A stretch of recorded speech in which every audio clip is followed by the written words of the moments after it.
PJ Wali Kota Palembang memberikan tanggapan atas pandangan umum fraksi-fraksi DPRD Kota Palembang membahas permasalahan infrastruktur di Kota Palembang pada rapat paripurna di Gedung DPRD Kota Palembang Sabtu 22 Juni 2024. Dewan Perwakilan Rakyat Daerah atau DPRD Kota Palembang menggelar rapat paripurna ke-9 masa persidangan 2 tahun 2024 dengan agenda tanggapan PJ Wali Kota terhadap pandangan umum fraksi-fraksi terhadap Raperda tentang pertanggungjawaban pelaksanaan anggaran tahun 2023. Ketua DPRD Kota Palembang, Zainal Abidin mengatakan, pada rapat paripurna ini, jawaban dari pemandangan umum fraksi-fraksi yang sudah disampaikan oleh PJ Wali Kota Palembang pada rapat sebelumnya sudah disampaikan oleh salah satu anggota DPRD Kota Palembang dari fraksi PKB terkait bangunan liar di Pasar 16 Ilir yang langsung ditindaklanjuti oleh PJ Wali Kota Palembang.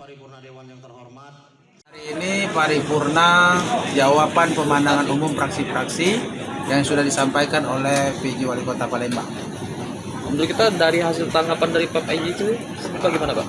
Kami salah satu apresiasi kemarin sudah disampaikan oleh salah satu anggota DPRD Kota Palembang fraksi PKB terkait bangunan liar di Pasar 16 yang sudah ditindaklanjuti langsung oleh PJ Wali Kota pada sore hari.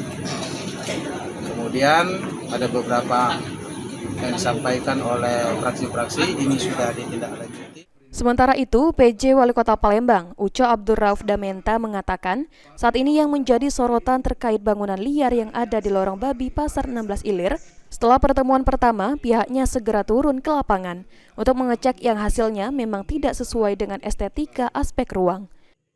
Yang lagi jadi trending topik masalah Lorong Babi, ya kan? Ya, betul. Ya, kami setelah dengar pertemuan TPI pertama perdana, itu langsung turun ke lapangan, kami cek.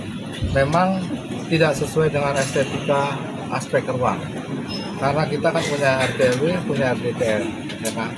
Ya, kita panggil yang memiliki bangunan tersebut, karena itu adalah warga kita, kami tidak mau membawanya ke aspek-aspek hukum. Jadi kita advokasi, kita melakukan pendekatan secara humanis, karena yang kami dengarnya adalah suara rakyat juga dari DPRD. Ditambahkan Damenta, pemerintah Kota Palembang memutuskan untuk melakukan advokasi kemudian juga yang bersangkutan bersedia.